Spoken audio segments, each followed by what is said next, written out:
Olá, meus queridos! Como vocês estão?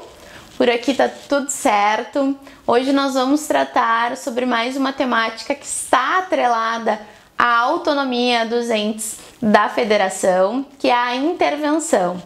Quando tratamos de intervenção, nos baseamos no fato de que os entes da federação eles são autônomos e, portanto, um ente não intervém no outro, salvo situações excepcionais em que a Constituição permite que haja essa intervenção.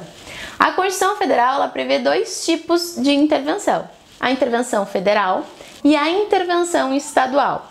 Quando falamos em intervenção federal, estamos tratando da intervenção da União em Estados-membros, Distrito Federal e municípios localizados em territórios. Como hoje não temos territórios no Brasil e até que estes venham a ser criados, não temos então intervenção federal em municípios, tão somente nos Estados-membros e no Distrito Federal. As hipóteses de intervenção federal estão previstas no artigo 34 da Constituição Federal e as hipóteses de intervenção estadual estão previstas no artigo 35 da Constituição Federal. Quando tratamos de intervenção estadual, é a intervenção dos Estados-membros, de um Estado-membro, em um município. Hoje vamos nos centrar na análise da intervenção federal, ou seja, quando a União intervém em um Estado-membro ou no Distrito Federal, nas hipóteses previstas no artigo 34 da Constituição Federal. Como se opera a decretação de intervenção federal? A decretação de intervenção federal, ela se opera a partir de um decreto do presidente da República, que poderá fazê-lo espontaneamente por meio de solicitação ou requisição, ouvidos previamente Conselho de Defesa Nacional e Conselho da República.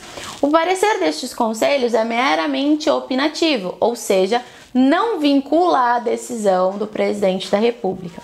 Este decreto, que vai ser elaborado após a oitiva destes conselhos, ele vai indicar o prazo de duração, as medidas de execução, a área de abrangência, bem como, se for o caso, nomear interventor.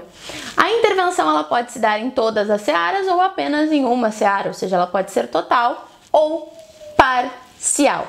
Feito o decreto, se submete à análise do Congresso Nacional, que pode aprovar ou não esta intervenção federal. Não aprovando a intervenção federal, ela deve ser suspensa imediatamente.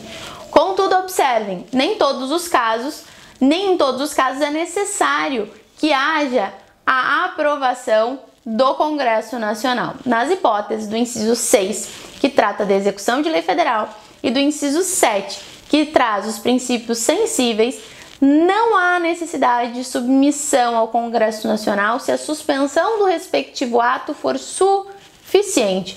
Ou seja, a medida posterior ao decreto presidencial que determina a intervenção federal, ela pode ou não ocorrer. Ou seja, a submissão ao Congresso Nacional não é necessária em todas as hipóteses.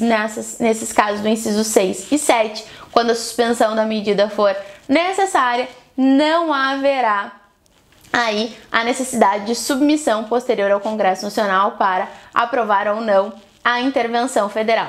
Nós tivemos, no Brasil, intervenção federal parcial no estado do Rio de Janeiro. Por quê? Porque não se deu em todas as searas, mas tão somente no âmbito da segurança. Essa intervenção ela foi pautada no artigo 34, inciso 3 da Constituição Federal, ou seja, foi necessário submeter ao Congresso Nacional posteriormente, o qual aprovou a intervenção federal.